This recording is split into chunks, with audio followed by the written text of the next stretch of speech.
आज बात करते हैं भारत के एक बहुत ही अनोखे कंजर्वेशन मॉडल की, बायोस्फीयर रिजर्व्स। अब ये है क्या?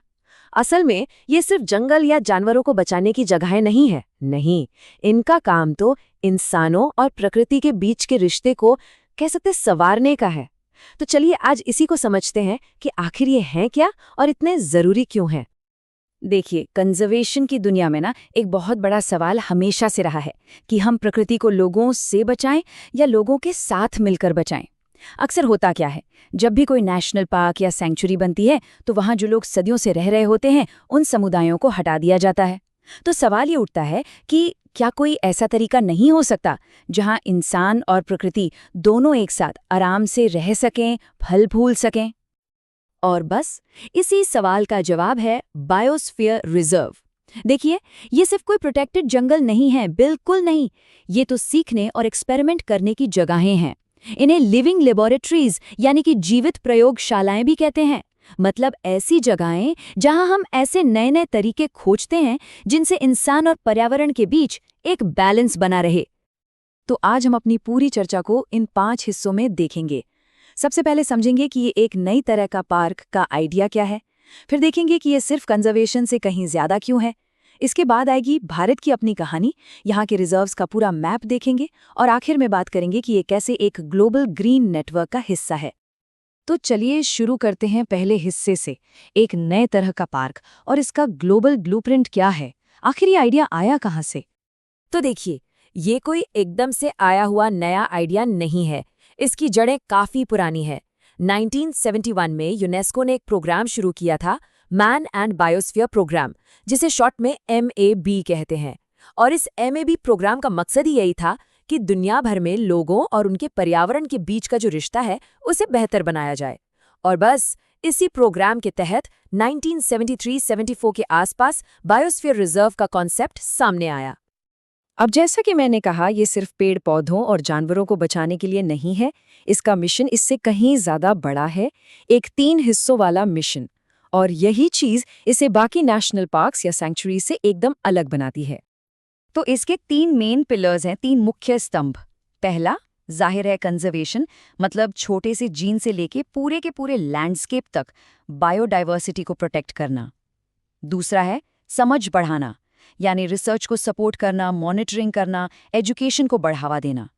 और तीसरा, जो इसे सबसे ज्यादा खास बनाता है, वो है डेवलपमेंट, मतलब वहां जो लोकल कम्युनिटीज रह रही हैं उनके जीवन को बेहतर बनाना, उसे सस्टेनेबल बनाना। और ये जो कोट है ना, ये इस पूरी सोच का सार है। इसमें साफ लिखा है कि फोकस स्थानीय निवासियों के कल्याण पर है, ताकि जो सबसे सेंसिटिव इलाका है, जो कोर जोन है, उस पर इंसानी दबाव कम हो सके। सोचिए कितनी बड़ी बात है ये। यहाँ ये माना जा रहा है कि अगर लोग खुशहाल होंगे, उनका जीवन बेहतर होगा, तो वो खुद ही प्रकृति की रक्षा करेंगे। ये एक तरह से पूरी सोच को पलट देता है। वाकई एक क्रांतिकारी आइडिया। तो ये तो हुई ग्लोबल बात। अब आते हैं भारत पर। देखते हैं कि इस ग्लोबल आइडिया को भारत ने कैसे अपनाया और यहाँ इसे एक्शन में कैसे लाया गया। आपको जानकर हैरानी होगी कि भारत ने इस आइडिया को बहुत जल्दी अपना लिया था। 1979 में ही वो कौन कौन सी जगह हो सकती हैं, उन्हें पहचानना शुरू कर दिया गया था। फिर 1983 में इसे ऑफिशियल मंजूरी मिली और फाइनली 1986 में भारत ने यूनेस्को की गाइडलाइंस के आधार पर अपना खुद का national biosphere reserve programme launch कर दिया। और भारत के इस प्रोग्राम के जो लक्ष्य थे वो बड़े साफ थे। एक तो ये कि हमारे पास जो पहले से प्रोटेक्टेड एरियाज का नेटवर्क है उसे और मजबूत बेस देना। दूसरा, जो भी रिसोर्सेज हैं उनका लॉन्ग टर्म सस्टेनेबल यूज हो। तीसरा, लोकल लोगों का पार्टिसिपेशन पक्का करना। और सबसे ज़रूरी, साइंटिफिक रिसर्च को वहाँ के जो पारंपरिक ज्ञान है, जो ट्रेडिशनल नॉलेज है, उसके साथ जोड़ना।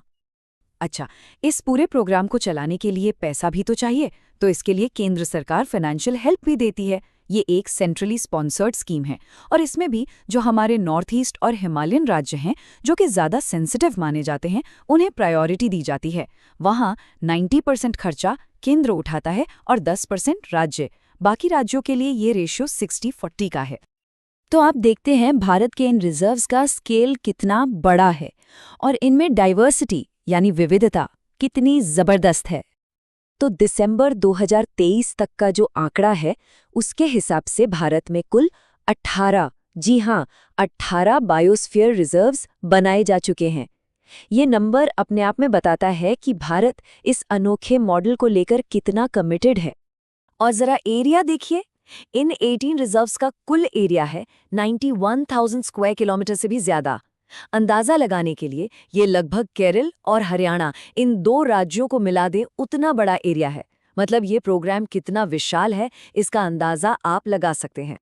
लेकिन बात सिर्फ साइज की नहीं है, डाइवर्सिटी तो कमाल की है। सोचिए, एक तरफ है 1986 में बना भारत का सबसे पहला रिजर्व नीलगिरी, तो दूसरी तरफ है गुजरात का विशाल रेगिस्तानी ग्रेट रन ऑफ कच्छ, जो एरिया में सबसे बड़ा है।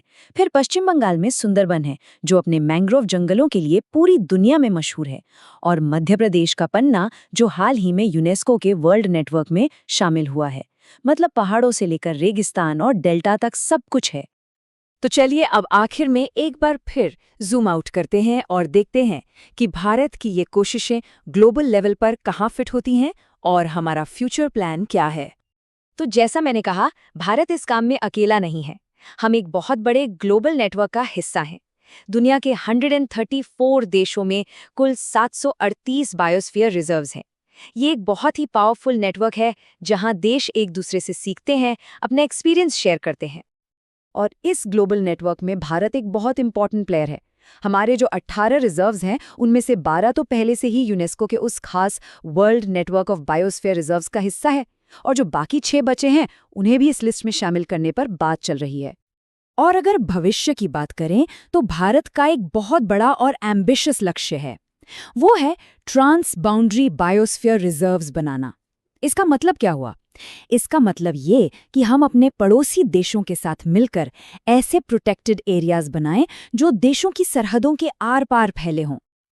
और ये सोच हमें एक बहुत ही दिलचस्प सवाल पर लाके छोड़ देती है। जरा सोचिए, प्रकृति तो कोई पॉलिटिकल बाउंड्री नहीं मानती, है ना?